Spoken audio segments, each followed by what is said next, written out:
मधल्या school life मधला हा सुंदर अनुभव तुम्हाला आज दाखवणार आहे। आमच्या कशिशच्या ग्रॅज्युएशनचा हा खास दिवस आहे, जिथे प्रत्येक छोट्या अचिव्हमेंटला इतकं स्पेशल बनवलं जातं। स्कूलमध्ये एंट्रीसाठी तिकीट्स दिले होते आणि हॉल्समध्ये सर्व स्टुडंट्सचे पॅरेंट्स, फॅमिली मेंबर्स आणि टीचर्स उपस्थित होते। थोड्या वेळाने सर्व 8th ग्रेडचे स्टुडंट्स आले आणि माझी नजर फक्त कशिशवर होती की मी तिला शोधत होती की ती कधी दिसेल मला। फायनली माझी कशिश मला दिसली।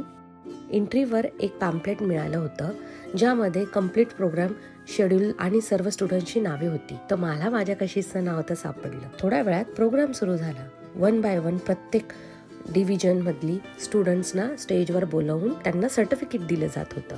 आणि मग आला तो स्पेशल मुमेंट। तिला स्टेजवर जाऊन सर्टिफिकेट घेताना पाहून खरंच माझं मन भरून आलं, कारण अशा वेळेस एकच गोष्ट जाणवते, मुलं खरंच खूप लवकर मोठी होतात। त्यावेळेस हॉलमध्ये बसलेल्या प्रत्येक पॅरेंट्सच्या डोळ्यात आनंद आणि अभिमान दिसत होता मला। प्रोग्राम झाल्यानंतर काही सुंदर फोटो काढले, थोड्या मेमरीज कॅप्चर केल्या आणि खूप छान आठवणी घेऊन आम्ही घरी निघालो। कॅनडामधली ही एक गोष्ट मला खूप आवडते। इथे मुलांच्या प्रत्येक अचिव्हमेंटला सेलिब्रेट केलं जातं।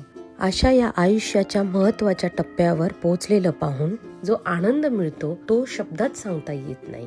तुमच्याकडे ग्रॅज्युएशन सेरेमनी कशी होते आणि ही सेरेमनी तुम्हाला कशी वाटली, मला नक्की कमेंट्समध्ये सांगाल।